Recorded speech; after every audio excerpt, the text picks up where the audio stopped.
Do you ever wonder why certain movies are simply a disaster? Are they truly garbage? Or perhaps they are misunderstood? Welcome to the main course of cinematic catastrophe that is Le Crap with your gourmet Chef Bri and Chef Gio.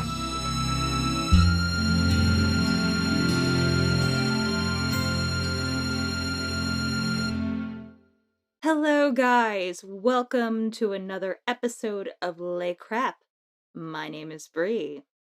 And my name is Gio. And we have a very special episode. It's our Valentine's episode. You know, I was debating what to call this the Valentine's episode because I know your birthday's coming up soon, but I figured the next episode after this that is going to be your birthday episode. What a wonderful present you've decided to give me.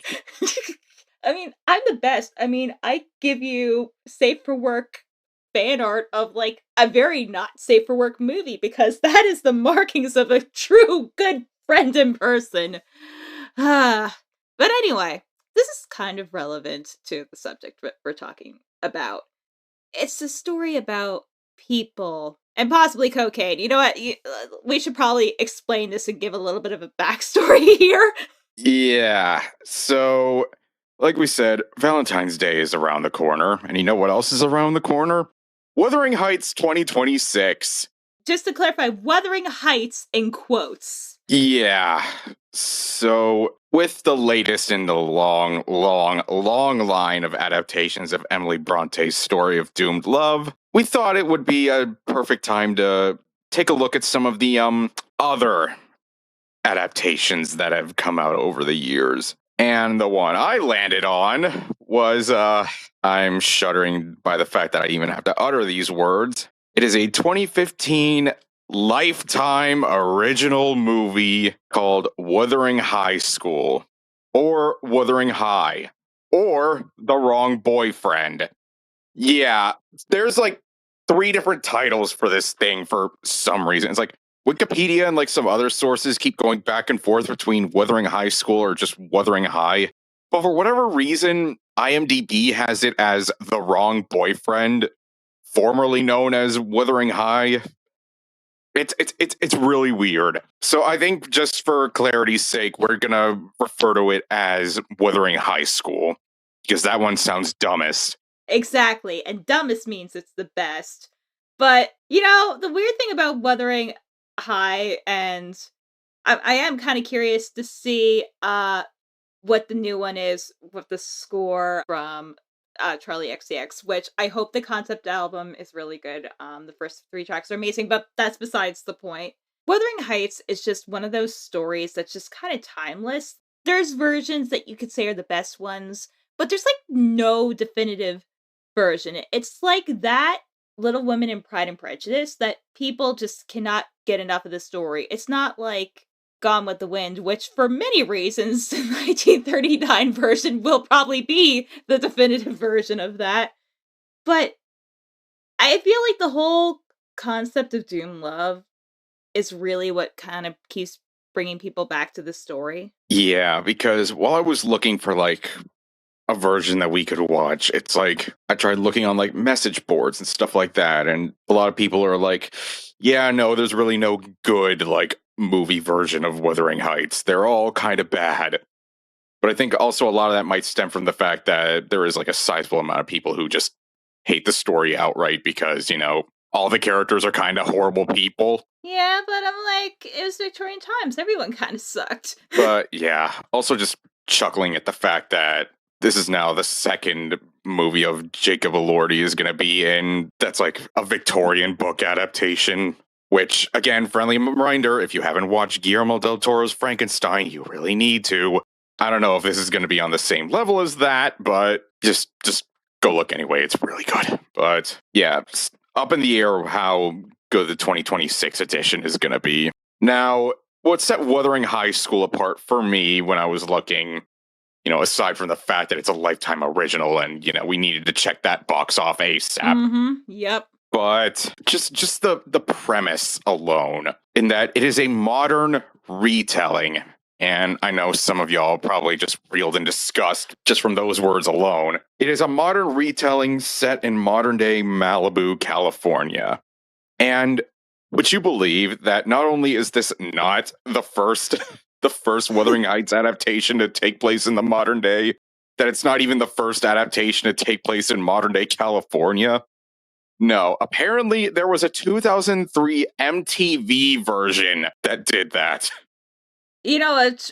God, 2003 MTV was on some shit because I'm pretty sure that's also the same year that the kind of like joke dub that they did of Volcano High was released, which I have a feeling we're going to put a pin on that for later. And we already have so many pins. We got some shit coming down the line for y'all. Just be prepared for that. But so there is like no development history that I could find on this movie, which it's a Lifetime original. Why would there be anything out there about it? Because like Lifetime originals are to women's dramas what Hallmark movies are to Christmas movies, or Asylum movies are to like just being awful. It's like they're basically almost factory made, factory produced, just put out there in as short a time and as cheaply as possible.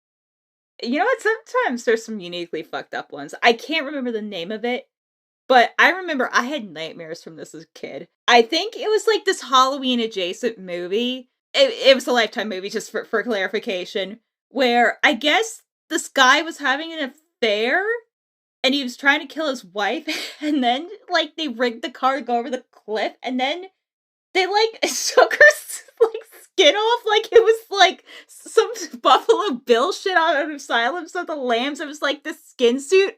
I don't even remember what the movie's about. All I know is it was a Lifetime movie, and it just like bugged me that I could never remember what it was, other than my mom got really mad at my dad for letting me watch it. Oh, Jesus. Yeah, I think the reason that we got to a Lifetime original before a Hallmark original is just because Lifetime originals tend to be way, way, way more fucked up. It's like a Hallmark movie, you know what you're getting. Small town, Christmas, you know the works already. Lifetime usually comes with its own set of madness. There are no rules. As I was looking... sorry. So, with no real production stories to be found on this, my next thing that I started to look into was the people behind it, the director and the cast. And oh, when I tell you this bizarre collection of people that they got to work on this. Let's start with the director. The director is a man by the name of Anthony DeBlasi, who with this movie is very, very much going against his usual type.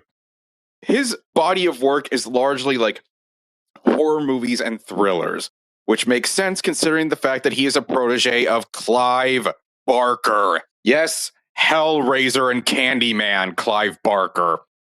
That just... Oh yeah, but then it gets crazier because we go from like zero to crazy really quick. Like this honestly seems like a Mad Lib of like behind and in front of the camera. Like, as soon as I saw the director of the Wuthering Heights adaptation used to work under Clive Barker, I was just so taken aback. Like, huh? What? Like, if you look at the rest of his catalog, it's like all like horror movies and like slasher movies and like stuff that he worked with Barker. It's like, how did he wind up on this? And oh, don't you worry, there's other people in this that you just look at and you wonder, how? What? No.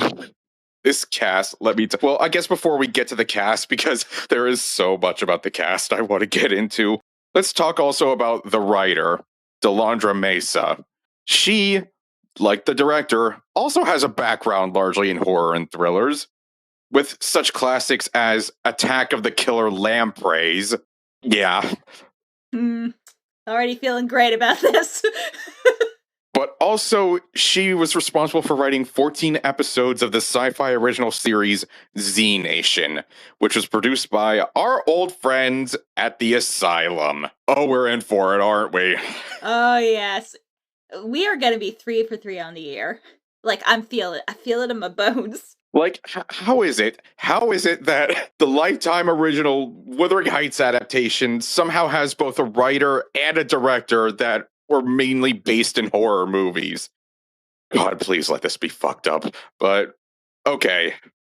Let's get to this cast because I'm as giddy as a schoolgirl to tell y'all about the cast of Wuthering High School. So, the name that is going to stick out for a lot of people when you look at the cast list. Talk. Oh my god. So, Kathy Earnshaw's father in this movie is played by none other than the late, great James Caan. Yes, somehow, the lunatics at Lifetime managed to convince James freaking Caan to be in their Wuthering Heights movie. Sonny fucking Corleone. Like, dude, how? Like, how do you go from The Godfather to Lifetime originals? Like, Jesus. That one threw me. That one threw me. That was the moment I saw him on the cast list, I was like, oh yeah, this is the one. This is the one. I was already leaning towards this being the one, but with that, no, this is the one. Oh, but we're not done yet. We are not done yet. Because while Kathy Earnshaw's father is played by James Caan, her brother is played by one Sean Flynn, grandson of Errol Flynn, who people who watched Zoe 101 in the early 2000s will recognize as Chase Matthews. Yeah. Oh, and he's not the only legacy actor in this cast either. Tell us more, Gio. So, Ellen, the maid, who a lot of people see as the real villain of the novel, is played by Francesca Eastwood. Yes, daughter of the Eastwood you're thinking of. Oh, dear Lord, what have we gotten ourselves into? Oh, and also, just another little note from the cast. The actor who plays Heathcliff only had like a couple of other credits to his name before this movie. One of them was a Paranormal Activity movie. Oh boy. So yet another horror person in on this. I don't know. I don't know. We have seen some really bizarre like casts and studio people. We have seen such a bizarre assemblies of talent involved in some of these movies. This one has to feel the most random, considering like what it is. It's a Lifetime original adaptation of Wuthering Heights. Why is Errol Flynn's grandson here? Why is Clint Eastwood's daughter here? Why James Caan? I don't know. Like, you know what this feels like? This feels like one of those weird nepotism projects, but instead of it being Oscar bait, for some inexplicable reason, it's a Lifetime original. You know, this kind of, speaking of the asylum, this kind of brings to mind like a quote that I remembered reading when we were doing that Sherlock Holmes movie, where the people behind the asylum were like, well, we can't get Johnny Depp, but we could get Johnny Depp's brother. This feels like the same kind of thing where it's like, they can't get like the big name stars to do their movie, but they could get people with their last name to do it. And also James Caan somehow. Like that's what this feels like. I'm really at a loss for words on this one. It's like how did any of this come together to happen? It's like I feel like this is going to be a situation where just the background of this movie is going to be more interesting than the movie itself, because again, Lifetime original movie. But who knows? Maybe it could be batshit insane. Maybe it'll turn into like a slasher film halfway through. You know what I think they call Heathcliff Heath here. You know what here's like my prediction and hope.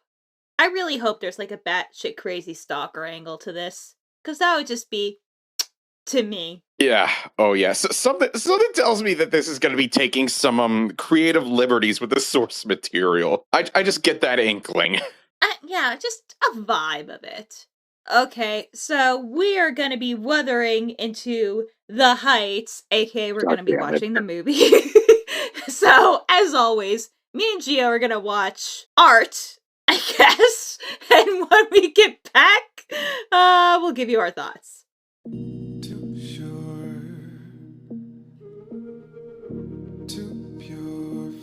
loving while I endure.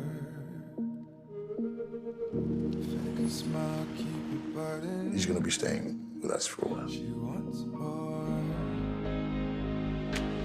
It's breaking me I can't handle you hating me. You're afraid of him. You're kind of a crappy judge of character. It's breaking me down. There's a few items missing from my safety. He's not one of us, Kathy. He never will be. It's breaking me down. Eddie is like heaven, and he is hell.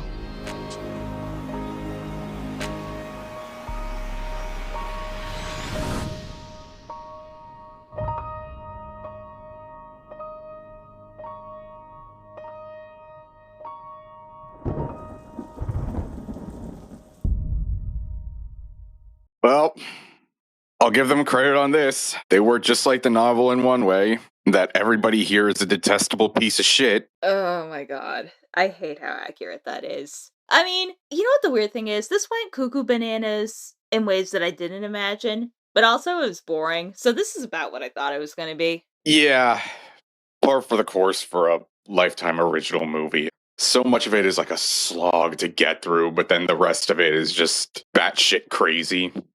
Yeah, and also, like, speaking of crazy, the pacing here was, like, all over the place.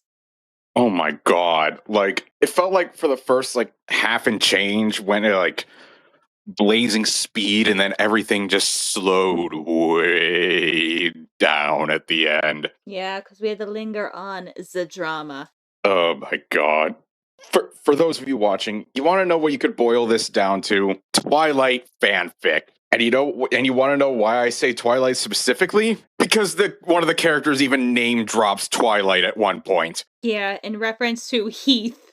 They are not even being subtle about it. Oh, God. So we should probably get into the plot now, because there was... It was definitely a plot! Before we get into the plot, we should get into, like, the mother of all plot twists that dropped, like... Oh, yes. 2 minutes in. Not even 2 minutes. We barely got in a minute, and we were dropped of a bomb. Oh my god. So, to start with, we have poor, sweet little Kathy Earnshaw moping about, just lying in the middle of the hallway of her high school, you know, as teenagers are wont to do. Just giving the most, like, sappy, like, emo kid monologue you could think of. Which, trust me, she does a lot of in this movie. Oh god. Have you ever seen something that stayed with you? Something that changed your ideas, that went through and through you, like blood through water, and changed the color there's of your some mind? real Kristen Stewart and Twilight acting here. Are you okay? Lovely. After my mom died, I couldn't stop seeing her. And even though she was gone, I was the ghost. But after that, we get to the opening credits. And when I tell y'all this was the mother of all plot twists, and that somehow I managed to predict this in the intro, because the very first words you see pop up on screen while it's showing all these shots of Malibu is the revelation that this movie was produced by the Asylum. Cue the music!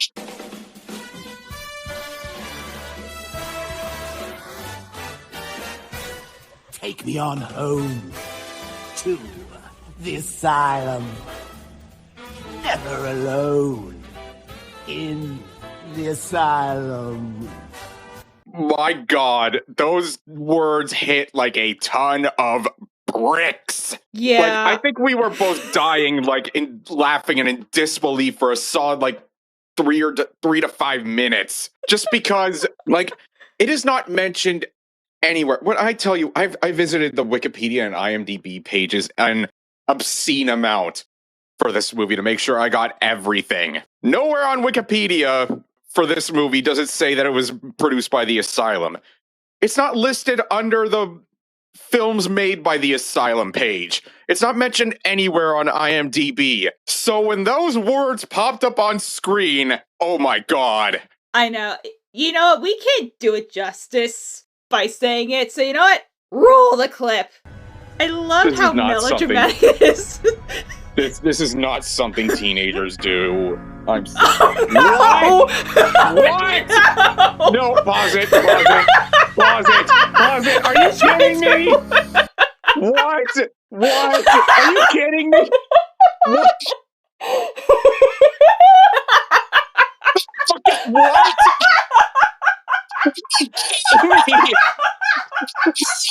Kidding me? I have tears in my eyes. I'm falling out of my chair. Oh my god. I have to crawl back up to my desk. Ah, shit. Fuck. What?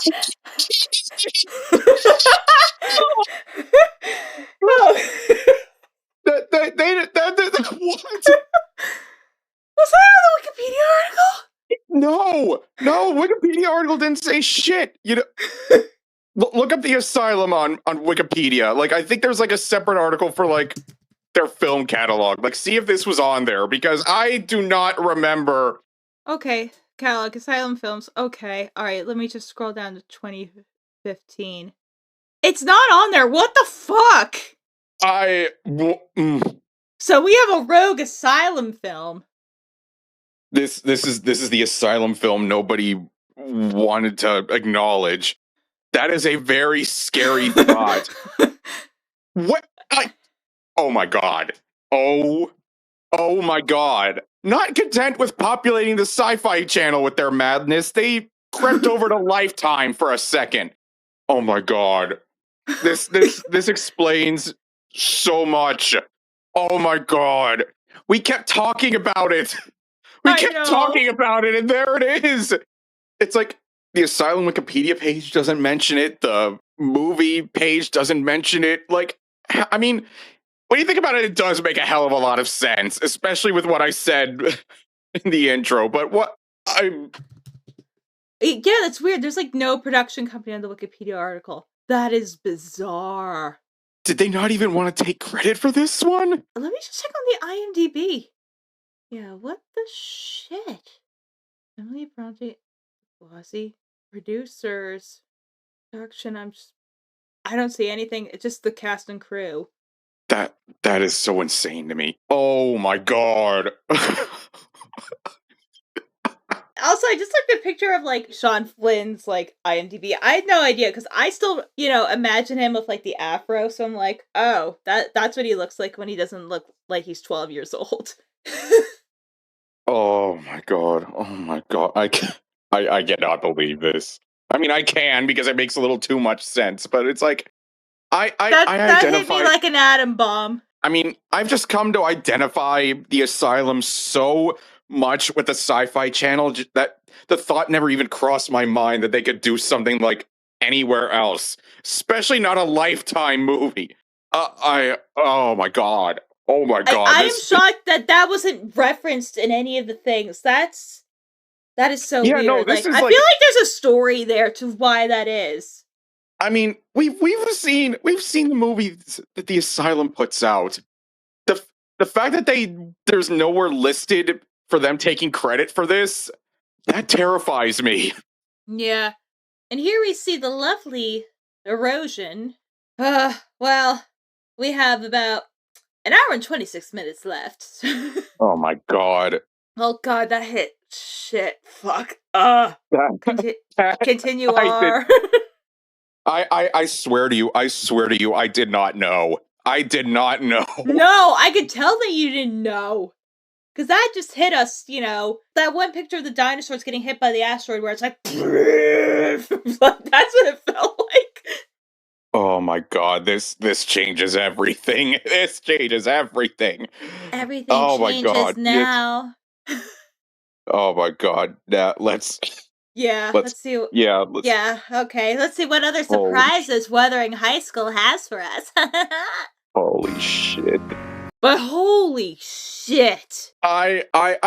We talked about it in the intro, and I even said that the casting in this movie felt like what the Asylum usually does, and how one of the writers did work for the Asylum. But even then, the thought never even crossed my mind, because again, it doesn't say it anywhere online. Not on Wikipedia, not IMDb, not Rotten Tomatoes, nowhere. But boy, howdy, does it have all the hallmarks of a Asylum movie. Oh, that it does. Can I just say one of my favorite lines of dialogue from this? So at one point, Kathy's giving like one of her emo speeches, and she says, and I had to write this down, and I quote, "I'm cured of wanting friends." And yes, she delivers it in the most monotone way possible. I was cured of wanting friends. Oh my god. We'll get more into Kathy as we go along, because this had to be one of this had to be one of the worst attempts at a Bella Swan I have ever seen in my life. But before we get into that, it's just the performances are so amateurish across the board. And like everything is framed and shot in such a bizarre way. Like there was this one scene that was clearly supposed to be taking place at night, but it is the worst day for night filter you have ever seen in your goddamn life. It's like they were in broad daylight and they just kind of like dimmed the lights a little bit. Not even dimmed it. They just put a fucking like blue filter on it. You can still get away for some day for night things. Like I think in Sinners there might be some. But you know, if a lot of VFX, and you know what, sometimes day for night is for practical reasons, because like lighting up night scenes is actually like kind of fucking hard, guys, because contrast is a thing. But this was, they took like the out of the box like Photoshop filter and just slapped that bitch on there. It's so bad. There are so many shots of this movie that look so bad. There's a climactic scene at the end with Kathy that is such blatant green screen, it's actually kind of funny. Oh yeah, like they didn't even clean it up at all. Like the matte cleanup is like atrocious. It's like the only thing that it was missing that permeates other Asylum movies is some horrible CGI. But other than that, yeah, all the hallmarks are there. And it just caught me so off guard, because I have just come to identify the Asylum with the Sci-Fi Channel. That's where all their shit usually ends up. Never in my wildest imagination would I have envisioned that they would have done a Wuthering Heights adaptation on Lifetime. But here's like the weird thing is like the more you think about it, the more it actually makes sense, which is scary. Yeah, no, it makes complete sense, but it just feels so like outside of what they normally do. And like the vast majority of the stuff they do is like just blatant ripoffs of other shit. But oh my god. Like I promise y'all, that shock you hear from me, that's real. Because as soon as those words popped up on screen, my jaw just dropped. I try, and my mind was so blown, I forgot that I had another tab open and I was trying to pause the movie on the wrong screen. Like, I just could not mentally process. But yeah, anything you could think of that permeates the Asylum's collection, it's in here. And it's just, the crazy thing is, you look at the utter garbage that the Asylum has put out over the years. They take credit for all of that. Nowhere online can you find that they were responsible for this. So is this like the one movie that they're ashamed of? I mean, don't get me wrong, it's bad, but like... I mean, it's kind of like fine bad. But still, I wouldn't say like to the level that a company with the track record of the Asylum would be like, yeah, no, we don't want our names on this. Mm-mm. Yeah, I mean... honestly, it was just about, like, quality-wise, probably the same as, like, their version of Sherlock Holmes. At least with Sherlock Holmes, there was, like, some fun bad at the end. This was just dreadful and annoying throughout the whole entire runtime. Oh, what? You didn't like Kathy talking like this? People don't understand me. I just look at the sky, and I think about my mom, who shot herself in the face. Her face was gone. Her face was gone, Dad. Oh my god. This was okay, let's get back on track. Guess what? And her face was gone, and she had hands. Her hands were on the gun, Gio. Anyway, sorry, after... this is like bad. Oh my god. But okay. Back on track. After recovering from the psychic damage of that revelation, we are introduced to the Earnshaw family. I guess a clothing company is what they run? It's not really explained well. So, basically what we have is Kathy and her brother, who is like a supreme drug addict. He is Omega douche. That's pretty much everybody in this movie. But so they live in their fancy mansion with their dad, James Caan, who, by the way, let me just say, he is wasted on this. He feels like the only one in this movie who's actually like trying to make something out of it. Yeah. And when I tell you that Kathy in this is We Have Bella Swan at Home, oh my god. First of all, the girl they got to play her doesn't even look like a rich girl. Like, honestly, the brother doesn't either. It's like, they're rich people who don't look like rich people. And like, she comes across to me as every single, like, late 2000s, early 2010s, edgy teeny bopper who shops at Hot Topic. Oh yeah, so much edge. So much edge that I don't know how Heath didn't cut himself every time he touched her. Well, probably because he's just as edgy. Oh yes. With his Marilyn Monroe tattoo on his neck. God almighty. But, you know, Kathy is all like sad and morose because, as is repeated many times throughout the movie, is that her mom has just passed away from killing herself, which they reiterate time and time again that she blew her face off, basically. It is repeated so much throughout the movie. And Kathy just goes on and on and on and on about it, monologuing constantly. And this is something that would be heavy for anybody, but especially for like a teenager. So the fact that she shows so little emotion while she's talking, like, it feels like she's just peering around looking for her cue card, like trying to see, like, all right, what do I say next? What do I say next? It's like, honey, inflect a little. Make it believable. It's like, what the shit was even this? Like, again, no one understands me. I just sit here. Daddy, I love him. You don't understand. Like, literally, that's what she sounds like. And like, when I say she's a Hot Topic kid, I seriously mean it, because she spends pretty much all of her time doing all these edgy drawings, like in her notebook and then on papers and all this other shit. And we are introduced to Eddie and Bella Linton. Eddie, the alleged other love interest of Kathy. I say alleged because I talked about it during the movie, but my gaydar was up the whole time anytime this guy showed up on screen. It's like, you really want me to believe that this dude's into girls? Like, come on. Like, just listen to any of his audio, any of his dialogue. It's like, yeah, no. Yeah, no. I don't know what your father was thinking. I mean, yeah, give him some money or help him out or whatever, but he actually let that kid in your house? You don't know Heath. Do you?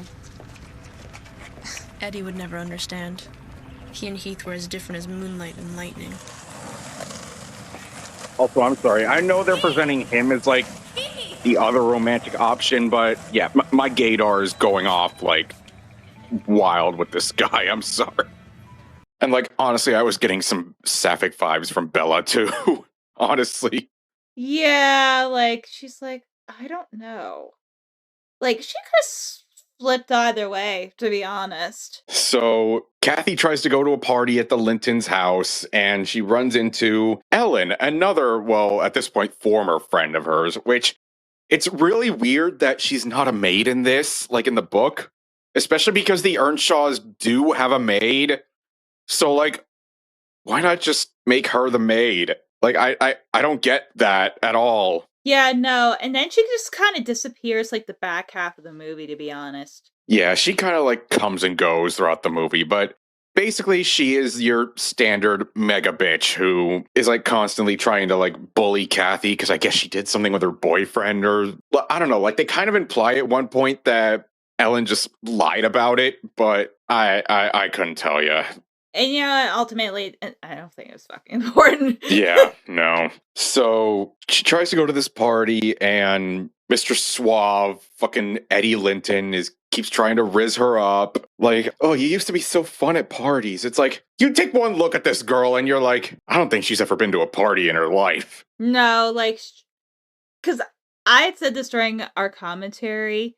Like, she screams as someone who just secretly does Bujioshi, like, crazy nonsense at home. Like, she reads, like, the dirtiest crap with her bedroom door locked. She's got a Sonic X Shadow notebook hiding somewhere in her closet. I can tell you that for a fact.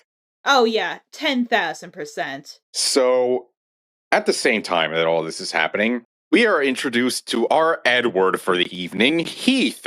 And boy, when we tell you, we bumped into some topical things. Because, okay, so in the books, I don't know if it's really stated outright but it's alluded to that Heathcliff is a person of color, like not somebody from England. And the way this movie, quote unquote, modernizes that is that he is a Mexican immigrant, and his mom and I guess like a few other relatives work for the Earnshaw Company. And one day, Heath walks over to the warehouse and sees his mom and a bunch of her co-workers being deported. Yeah, that's not at all topical at all. Well, I think Heath was born in the United States, but it's like, this movie is like oddly conveniently timed in like the worst way. Yeah, I think they did say like he was a U.S. citizen, so that's why they didn't send him off. But so, and again, we're taken back to the Earnshaws, and we're introduced to the fucking brother who's a drunk, cocaine snorting piece of shit, just rude and mean to everybody. It's like, that is pretty much every character in this movie is just a colossal asshole.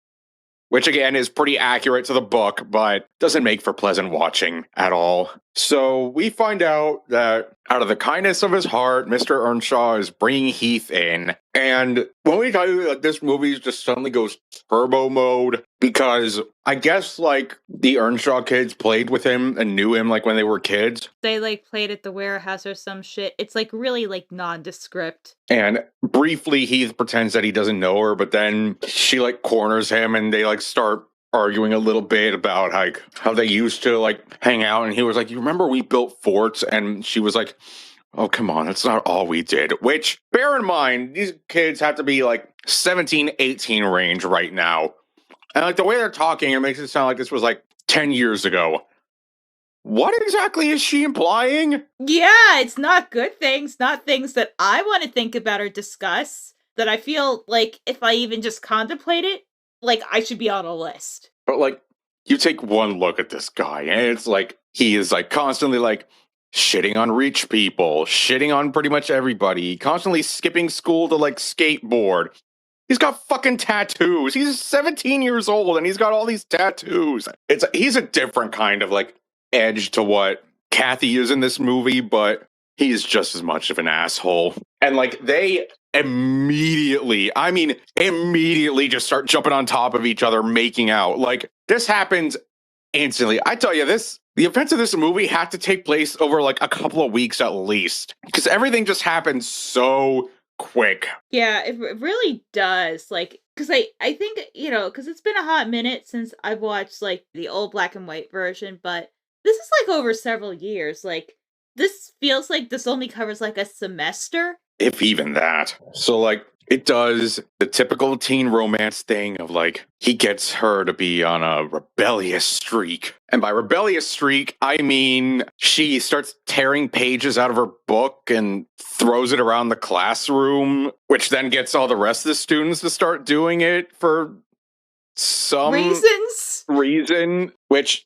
the amount of shit that they do that should get them like suspended at the least. But it's like everybody just gets let off so easily in this movie, especially by Kathy's dad. Like, he lets so much shit slide that he really shouldn't. So basically, the dynamics of this whole thing is that Eddie is like, of course, like super duper jealous of Heath because he's in love with Kathy for some reason, and he like wants him to get away from her. And like, you also see like Bella is like slowly falling in love with Heath too. It's like, it's typical like teen drama bullshit. But in a lot of ways, the characters in this movie do not act like teenagers. No, like, I was expecting, like, a little bit more, like, Degrassi level drama. But this is like, okay, if the whole gimmick was they're supposed to be in high school, then actually, like, show them in high school. Because really, you only see them in like, actual school, like, just a little bit.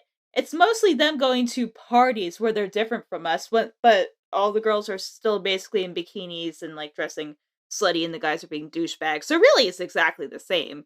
But I guess since Heath is not white, it's different then. Yeah, it's not really great with its messaging at all. There's one point where like Kathy and Heath like break into the brother's room because he's like passed out on a drug bender, so they steal his car keys, and that's when we go to the awful day-night party where they go to like meet some friends of Heath, and they're having like an LSD like infused rave, and like it's clearly supposed to be nighttime, but you can again see that it's just daytime with a really shitty filter over it. But you know what the funniest thing is? Like, the time-lapse shot after that, clearly, you know, they had a guy, you know, do a time-lapse out over in, like, the hills.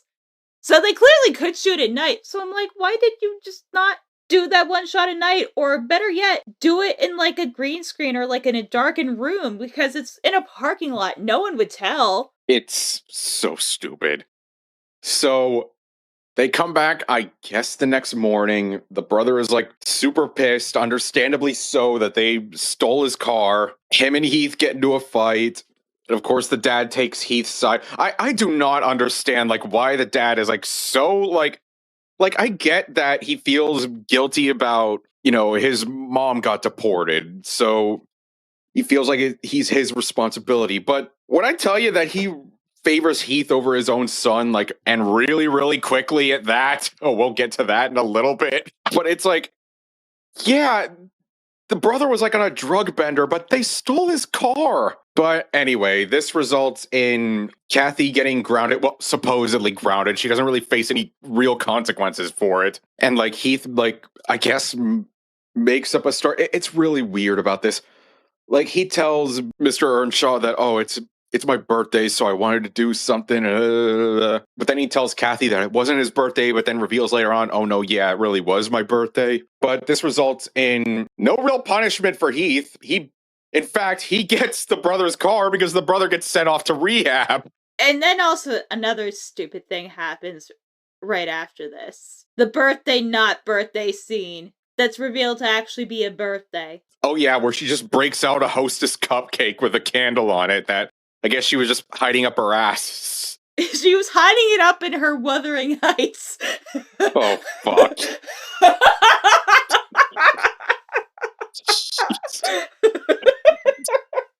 God, I'm sorry. Thank you for reminding me that this is what that's supposed to be. Because I feel like for most of the runtime until like I think like the last 20 minutes, it forgets that it's supposed to be a Wuthering Heights adaptation. Yeah, especially like the weird thing is, I was not joking. I was dead serious. Like, oh, they are setting up like a teen pregnancy like storyline, because I figured it was like, okay, they're gonna have it be like a tragedy there. Then they do like nothing with it. But then they decide to do like the ending of the book. So it's like, okay, why was that there? Yeah, that's what I thought they were leading into too.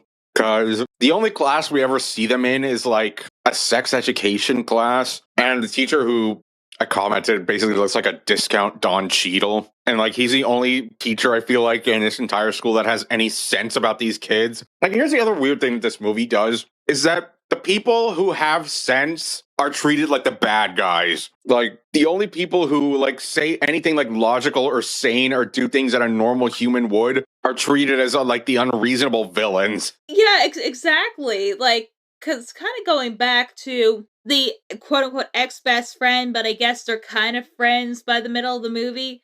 Again, I'm like, she had every right had to be pissed. And like, yeah, she was supposed to be the bitchy mean girl, but was she really that mean? I mean, not really. Especially after the middle of the movie. Oh, you almost forgot like the scene between like Kathy and her dad. Like after she comes home. So after they come home from the rave, Kathy's being like all pouty and being like, Dad, you don't understand me. You're never home. I don't think you love me. You're emoting too much. Dad, you're never home. You don't really care about me. And then she says the line of, you only care about the company. No wonder Mom killed herself. Which, I was like, what? What's wrong with you? Is she going to say she's pregnant now? Catherine, answer me. I don't feel good. Well, I don't feel too damn good myself. Principal called, said you and Heath are skipping school, trashing the joint. Is that right? Kathy, you better answer me. I'm tired, okay? Leave me alone. Hey, I don't need any of that crap, okay? I gotta deal with your brother. Now you want me to start worrying about you? All you ever cared about is your stupid company. No wonder Mom killed herself. What? God. Okay, hold on. Pause. Oh, okay. I think we need to analyze this a second. Well, I'll say one thing. If they did adapt one thing well from the book, it's that everybody here is fucking horrible. Oh my god. It's just the way that she, like, delivered it. Because of your company, Mom killed herself. Like, there's one thing to be emotionally despondent, and then, what the fuck, dude? It's like she spent like the better half of the first part of this movie constantly moping about how deeply her mom's death affected her and how she found her body and everything. And now here she's just being all flippant like, no wonder Mom killed herself. Like, there's being an angsty teenager and then there's just being an unreasonable bitch. I'm sorry. Yeah, maybe Ellen's in the right here. Yeah, ironically, the character that's meant to be like the unlikable bitch is like the only one acting like a normal person would. Oh boy, oh boy, oh boy, oh boy, oh boy. Just, this guy has been there for like, what, a week, maybe? I'd say probably more 3 or 4 days. And it's like, he's already got her like skipping school, trashing the classroom, going to like drug-filled parties. It's like, if you have not known somebody or seen somebody in years and years, you would like take some time to get to know them again. But no, they're just like right on top of each other from the very beginning. They're like, just like when we were 10 years old. Yeah, remember we used to build forts? Come on, that's not all we did. It's like, really? Really? Like, if y'all were in your 30s, that would be one thing, but come on. Like, what are you trying to imply there? That you were 5 years old? Yes, Alexa, exactly. I'm not sure how you can help me with that either. Like, are they implying that they were, like, 5 years old and, like, doing heavy makeup sessions? Or, like, the other option would be... It's like the way she just drops that, like, for the rest of the movie, she is, like, so mopey and, like, boo-hoo about finding her mom dead. And, like, she just drops that so casually, like, yeah, no wonder Mom killed herself, Dad. Yeah, she's like... You know, because if, like, my mom, like, pulled a Kurt Cobain, I feel like I would be, like, a little bit more, like, emotional about it. Yeah, but you're not trying to do a Bella Swan impression. And you know what? I explained this during the movie. Like, here's the thing. Kristen Stewart's acting as Bella isn't actually bad, and I hate that people, like, get on her ass, because Kristen Stewart's actually an amazing actress. She just played Bella to, like, how Bella's written in the book, and Bella in the book is basically written to be a blank slate that you can project your fantasies onto. That is how she is designed. And also, you know, Twilight Story, it's not the worst thing, but it's like, it's fan fiction. But that's besides the point. I mean, she played Bella literally the only way you possibly could. The fact that the material sucks is not on her. No, not at all. It's like, she played the part to perfection. It's not her fault that it sucked. But like here with Kathy, it's like they try to ham-fist it so much that she's like edgy and like dark and like not like all the other rich people. I'm not like the other girls. And getting to this, do you think that it's any coincidence that they got an actress whose skin is a little tanned? to like try to drive that home. Yeah, some sort of tan. Like, I don't think it's out of possibility, but the casting in this movie is so goddamn weird. Yeah. So after her like touching heart to heart with her dad, where she's apparently supposed to be grounded for the next 2 weeks, but like again, no real consequences because they then immediately decide to crash the Linton's party. Which, let's tell you about this party. So, despite the fact that these are all supposed to be teenagers, they decided to have, for some reason, a masquerade ball. You know, like what teenagers do. Normal, everyday, 21st century teenagers. And like you see like all like the waitresses are like clad in bikinis. And it's like they're all wearing masks. It's like this is clearly supposed to be a story written for adults, but they just have teenagers. It's so bizarre. So they decide to crash the party. They try to spy on it. So Heath is like doing his whole little thing of like, oh, I hate the rich people and blah, blah, blah, blah, blah, they're all so fake. And he pushes her over the fence. And then she's immediately attacked by the family dogs, which you would think that at a fancy party like this, that the dogs would be either like tied up somewhere or like locked up in a room, like away from people. I don't get it. But and Eddie and like his little fuck boy, I guess, because again, I am not convinced that this guy is straight at all.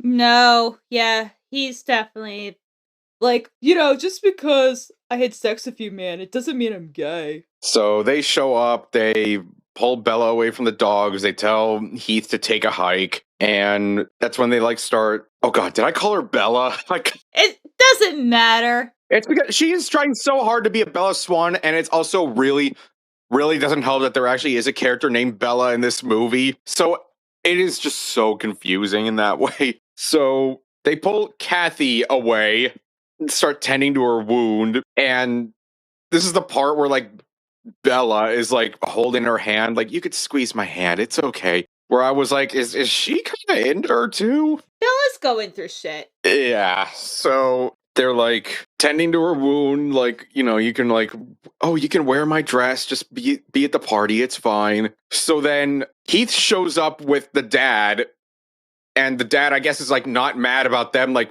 immediately breaking out of the house. And then Heath is like, you know, screw these guys, Kathy, just come with me, like, blah, blah, blah. But they somehow convince him to stay, even though Eddie doesn't want any part of it. And they do all the typical, like, mopey shit. And then you start to see that Bella is, like, catching feelings for Heath for some reason.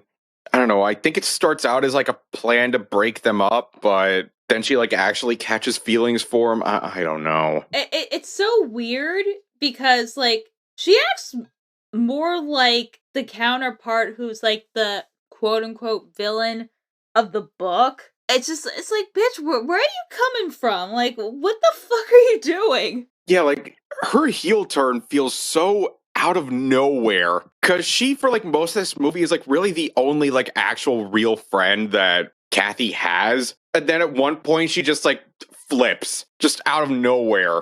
She's like, hey, your boyfriend's hot.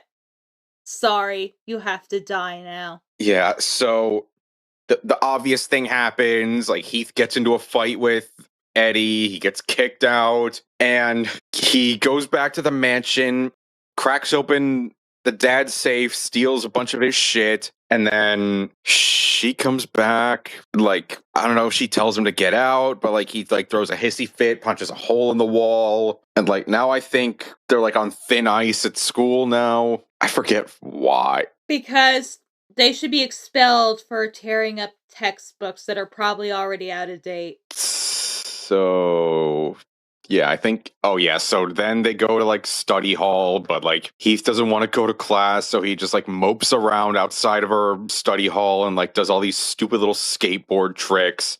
Yeah, like that's the personality trait they gave him. No, the personality quirk they gave him is that he just rides around on his skateboard. Oh, and he's edgy. He draws graffiti at the mirror at work that says, I quit. Yeah.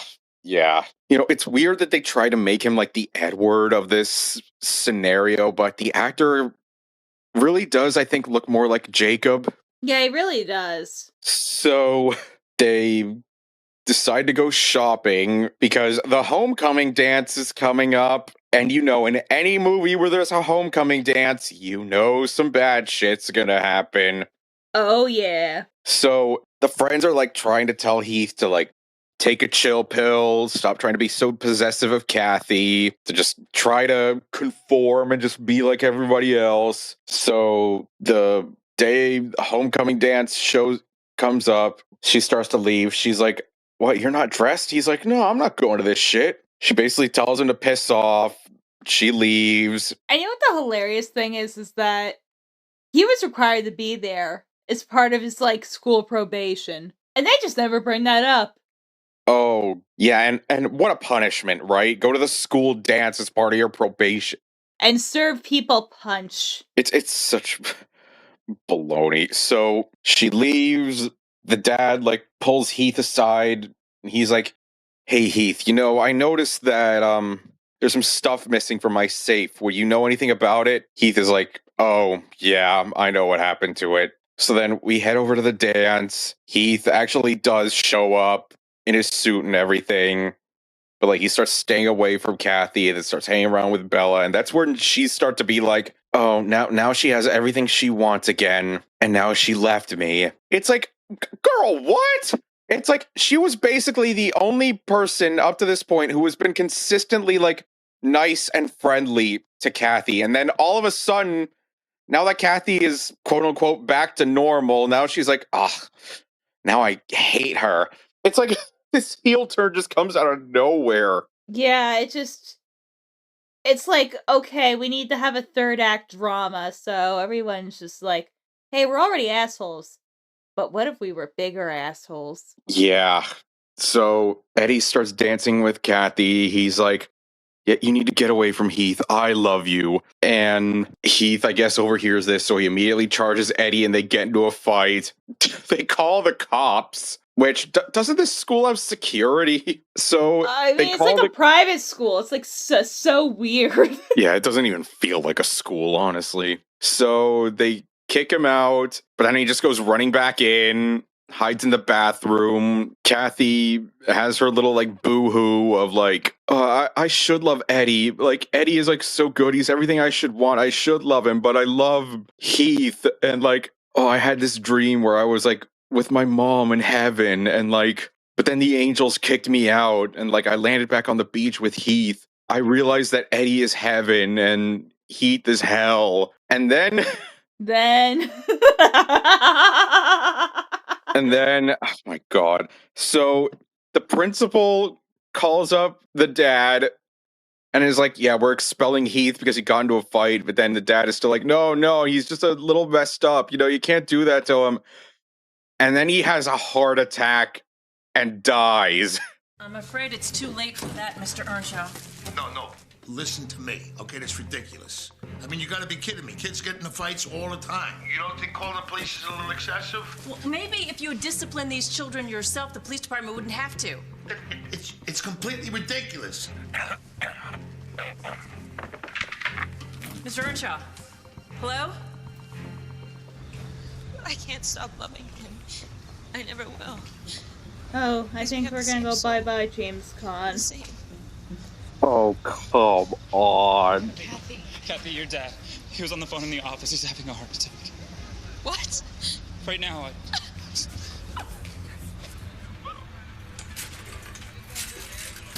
Yep, he's gone.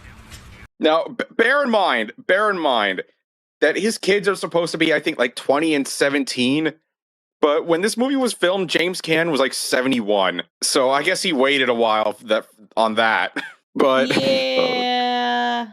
So yeah, dad's gone. The brother comes out of rehab. They go to hear about, like, his will, and their counsel is like, "Oh, so right before he died, your dad made some changes to the will. So Kathy, you get half of everything, and then brother, you don't get shit. Heath gets the other half." It's like, again, this had to have happened over the course of, like, a few weeks at best, and he just decided to just leave him in the will, because I guess Heath, like, reveals later on that he actually told the dad that the brother was the one that stole the shit, even though he was away at rehab. So how could he have? Yeah.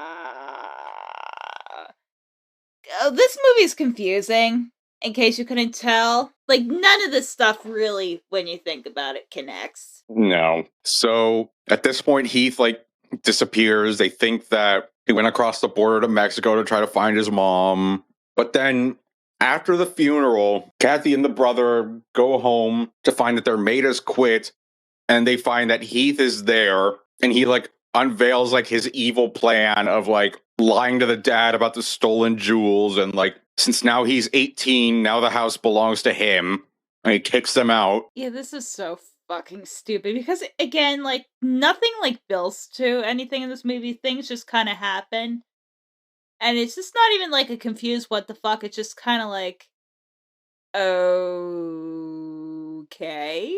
And it's at this point where I start to think, they're trying to portray Heath in this movie as this street thug guy, but he really doesn't talk like one. He talks like a well-educated adult, even though they're saying oh, he's more of a street guy, he comes from an immigrant family, he's not really prioritizing school, but it's the way he talks, it just does not fit. Really, a lot in this movie just does not fit. It's almost like Wuthering Heights is a period piece that only really works at that period of time. And just putting in the modern day, when its storyline is so intrinsically Victorian, doesn't work. Not at all. So Kathy goes to stay with Ellen. They decide to go back to confront Heath at the mansion. They find that he's throwing a skateboard pool party. Yeah, the darkest, edgiest thing to do. Basically the birthday party that 12-year-old boys would throw. It's so bizarre. All of his skateboard buddies are there, doing tricks into the pool. It's so freaking weird. Also, Bella is now there with them, and her and Kathy, get into a cat fight. And Eddie shows up because reasons, and then everyone, disperses. Kathy and Eddie, go to the beach, and she's I should love you. You're the safe option, but, I just love Heath. And then Heath, appears fucking Michael Myers behind them. Kathy goes running off, and then she does, her sad little monologue about how I love Heath, but I just can't live with this anymore, and that. And then, against some really bad green screen, blatantly obvious green screen, she goes out into the water and just lets herself drown. Which Heath does take a few minutes to go and try to grab her. Yeah, she does the full, OG A Star is Born ending. I knew I'd never stop wanting Heath. Nice green screen, by the way. She's gonna walk into the ocean and die. And that's why I had to leave. Kathy! Kathy, please!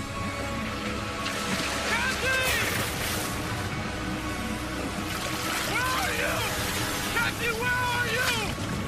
Kathy, where are you? Where are you? Kathy! Kathy!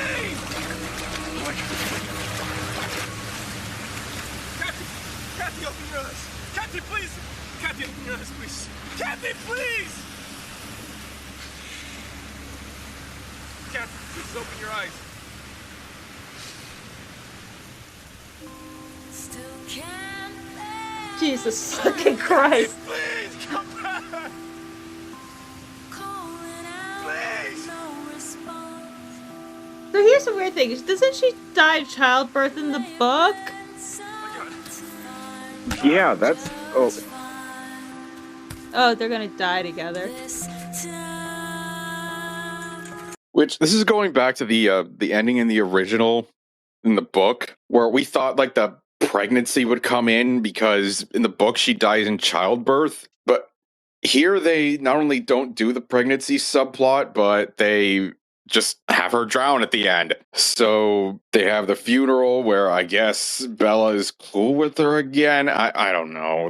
This was such a weird heel turn to have, but they don't know where Heath is. Well, no, they know because Heath got arrested For I don't know what? I guess, like, was it the implication that the guy said, oh, he murdered her? But it's like, was he taking it for questioning? It's not even sure, like, was it supposed to be a race thing? I don't know. At this point, who fucking cares? Like, we were just waiting for the movie to end. Yeah, so he gets out of jail. He tries to go to the cemetery, but they closed it up. So in the pouring rain, he takes a shovel, he jumps over the gate, goes to by her the way, we have to talk about the rain. The rain was just literally like one of those stock asset rain things. Typical asylum, am I right? Yeah, boy. So in the quote-unquote pouring rain, he digs up the coffin, just lies down next to her like, come on, come back to me, come on, Kathy, wake up, you come back to me, please don't leave me. It just lies in the casket there with her. Presumably to die, and then they could be buried next to each other, just like the book, because did you know, this is an adaptation of a book. Which, the way they were framing her body at the end there, I thought for sure she was gonna wake up. What I thought is what they might do is that they would have him, like, hallucinating it, and then they both end up dead. But then I realized, no, that's actually too smart for this movie. I thought for sure, like, the ending shot was gonna be her, like, eye, like, springing open. Honestly, I would have given this movie more credit for doing that. Oh, yeah, no, I would have been like, that's ballsy. But no, it's just kind of like, to be honest. I mean, but I think you and I both knew that going in. But boy, howdy, were those 30 minutes not batshit insane?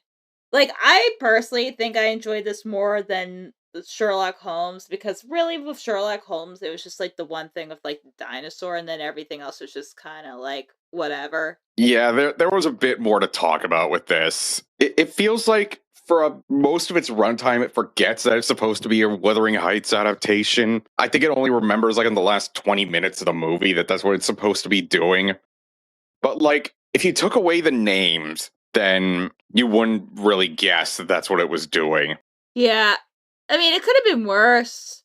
I don't think it would have been better. I mean, because I think we said at the beginning, like, I don't think there's ever been a great adaptation of Wuthering Heights. Yeah, like, when I was looking into, like, adaptations to look at, a lot of people's consensus was that there really was no, like, great adaptation of it. Like, a lot of adaptations would, like, completely, like, gloss over, like, the second generation, like, the kids. Like, honestly, like you said, it's such a story that's so, like, intrinsically Victorian that putting it in the modern day really, really, really does not work at all. And, like, some of the changes they made, like, why isn't Ellen just the maid? Just make her the maid.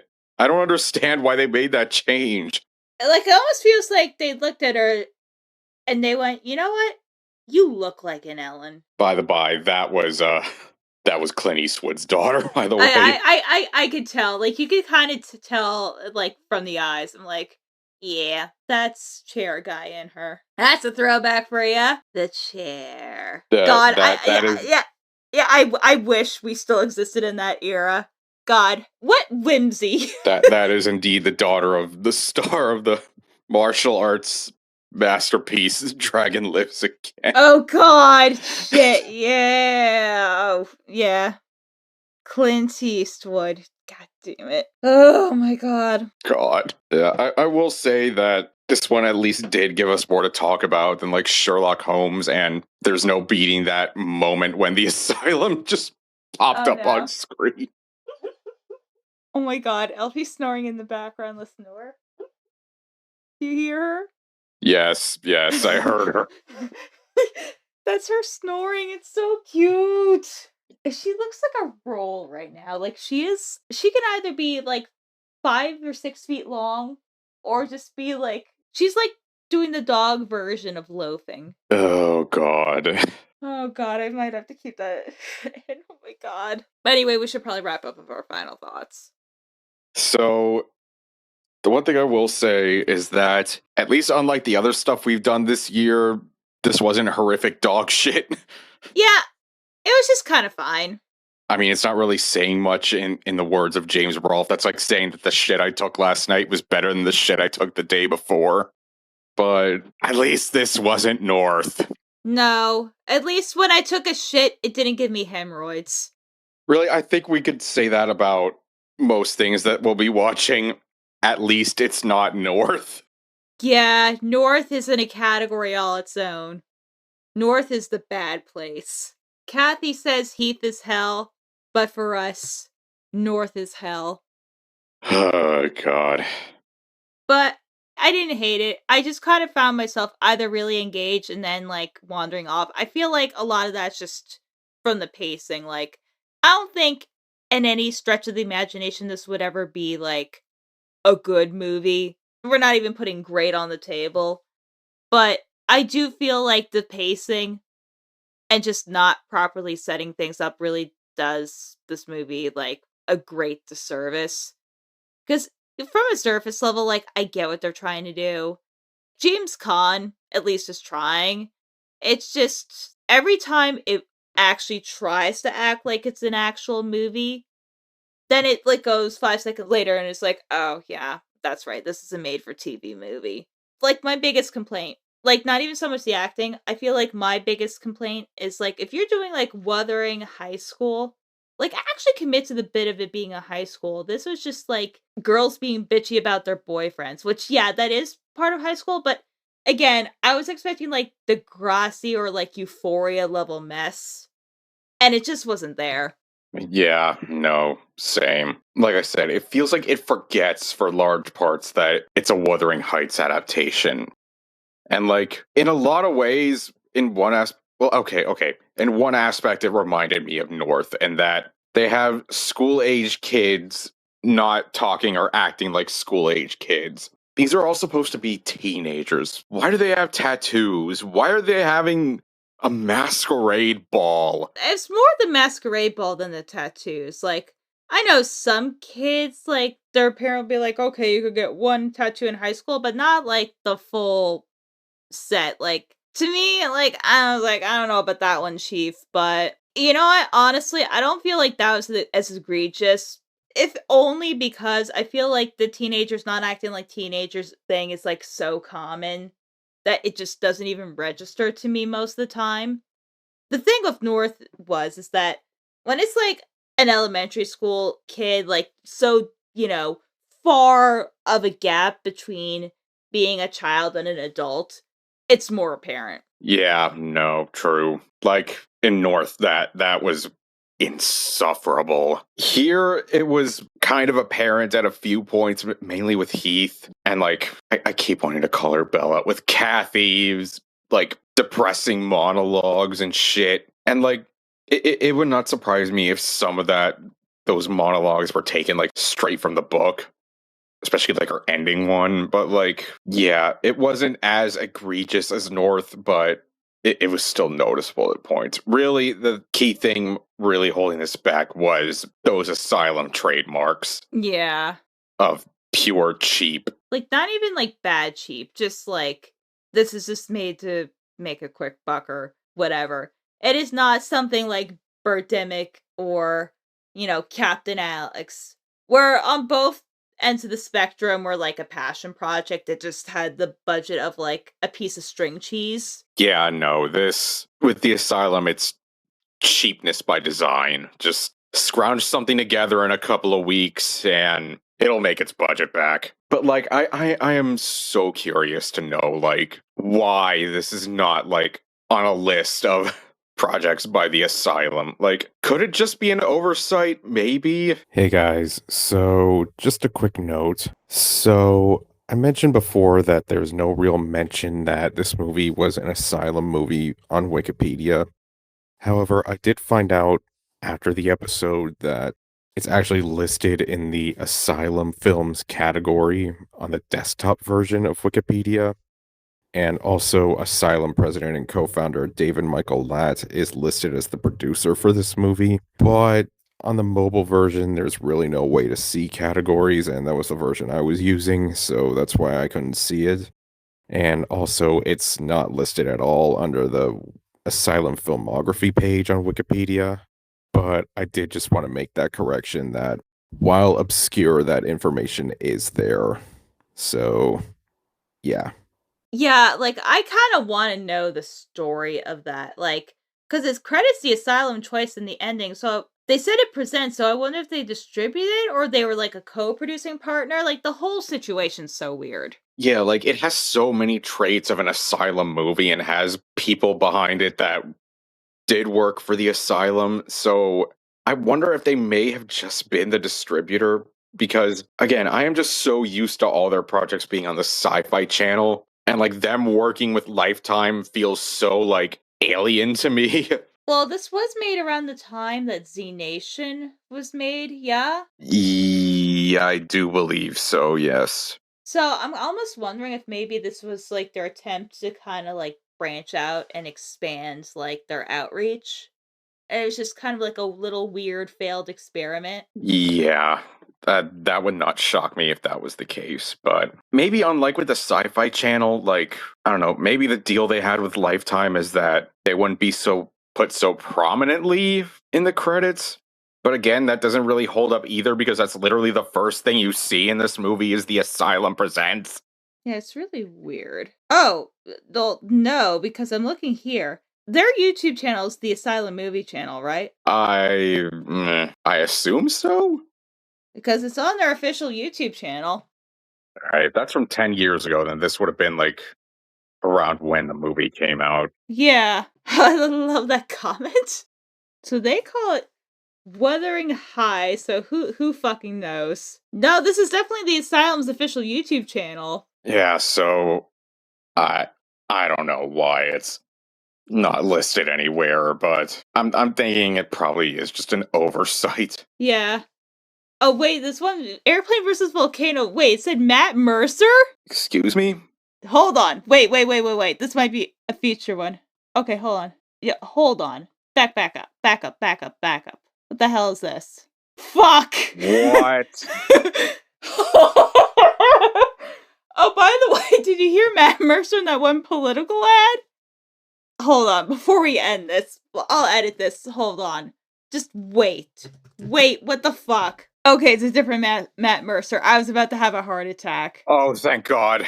Oh, thank God. Because I'd be like, Matt, no! I was not ready to say that he had fallen off. No, thank God. Oh, thank God. Oh, thank you. Whew.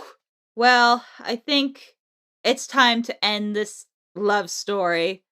So, Gio, where can everyone find you? Well, if you so choose, you can find me at evking13.bsky.social because, screw Twitter. So if you want to hear me like gushing about like a commission I've gotten or like just any random bullshit, then you can find me there. And if you want to hear my random bullshit, you can follow me at crazylemur.bsky.social. I am also on Instagram at lemurs1, so if you want to see my art, doggo, and cooking content, you can follow me there. And next episode, oh my god, this might be one of my most hyped episodes for this year. And it's going to be Gio's birthday episode.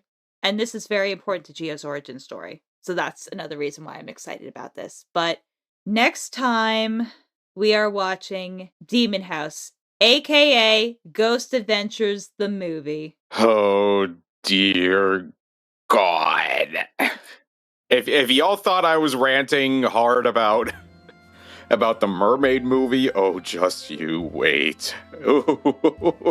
Well, anyway, until the next haunting, we'll see y'all next time. Bye!